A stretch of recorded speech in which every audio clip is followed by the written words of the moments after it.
দৈনন্দিন জীবনে বিজ্ঞান ভূমিকা। সভ্যতা ধরেছে আজ বিজ্ঞানের হাত, রাত তাই দিন হলো রাত। অগ্রসরমান আধুনিক সভ্যতার প্রাত্যহিক জীবনের ইতিহাসে আজ জীবন ও বিজ্ঞান সমার্থক। জনজীবনের প্রতি ক্ষেত্রে প্রতি মুহূর্তে বিজ্ঞান প্রযুক্তির সক্রিয় উপস্থিতি। বিজ্ঞান সর্বক্ষণ মানুষের সঙ্গী ও বন্ধু। বিজ্ঞান কেবল আমাদের শিক্ষা নয়, দৃষ্টিও।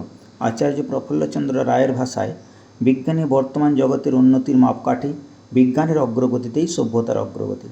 ব্যবহারিক ও দৈনন্দিন জীবনে আমরা বিজ্ঞান প্রযুক্তির সাহায্য ছাড়া এক পাও চলতে পারি না। ভোরে বিছানা ত্যাগ থেকে শুরু করে রাতে পুনরায় বিছানায় আশ্রয় নেওয়া অবধি বিজ্ঞান আমাদের পরম বন্ধু ও সাথী। প্রাত্যহিক জীবনে বিজ্ঞান। বিজ্ঞানের জাদুতে আজ মরুভূমি রূপান্তরিত হয়েছে সবুজ প্রান্তরে। দুরন্ত নদীর জলধারা এবং ভূগর্ভস্থ জল সেচন করে ঘটেছে সবুজ বিপ্লব। মাটির নিচের কয়লা, আকরিক, খনিজদ্রব্য, তরল সোনা তুলে এনে আধুনিক মানব সভ্যতাকে আরও গতিময় করে তুলেছে বিজ্ঞান।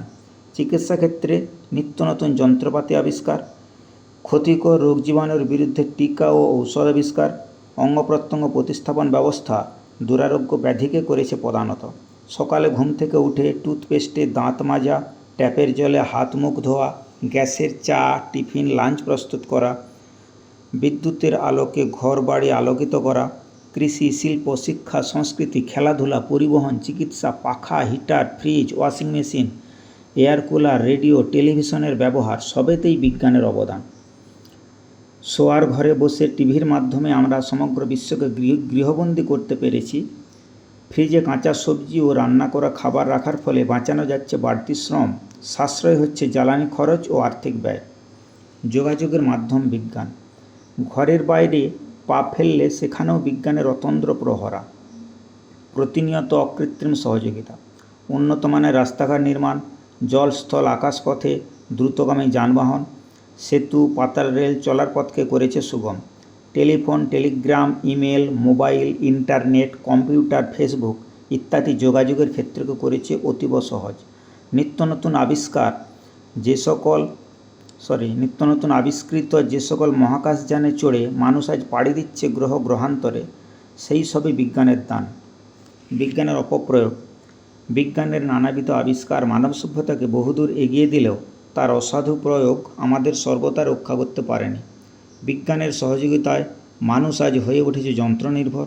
ক্যালকুলেটর, কম্পিউটার ও রোবট মানুষের দৈহিক ও মানসিক পরিশ্রম কমিয়ে তাকে অকর্মণ্য করে তুলেছে। বিজ্ঞানের অসাধু প্রয়োগে আজ বিশ্বশান্তি হয়েছে বিঘ্নিত, জীবন ও সভ্যতা হয়েছে বিপন্ন। হিরোশিমা, নাগাসাকি, ভিয়েতনাম হলো তার প্রমাণ। ইউক্রেন রাশিয়া যুদ্ধ তার জ্বলন্ত উদাহরণ। উপসংহার। সভ্যতা ও বিজ্ঞান অবিচ্ছিন্ন ও অন্তরঙ্গ। আগুন আবিষ্কারের সাথে মানুষের বিজ্ঞান পরিচিতি, বিজ্ঞানের অগ্রগতি আজ সভ্যতার চালিকা শক্তি। কিছু স্বার্থান্বেষে মানুষের বিজ্ঞান প্রযুক্তির অশুভ প্রয়োগে মাঝে মধ্যে বিশ্বশান্তি, জীবন ও সভ্যতা বিপন্ন হলেও তার জন্য বিজ্ঞানের অগ্রগতি ও সাফল্যকে দায়ী করা চলে না। দায়ী হচ্ছে কিছু মানুষের মনুষ্যত্বহীনতা। দৈনন্দিন জীবনে বিজ্ঞান ও প্রযুক্তির অকৃপণ অবদানের কথা স্মরণ করে বিজ্ঞানী আইনস্টাইনের সুর মিলিয়ে বলতেই হয়, religion without science is lame, science without religion is dead.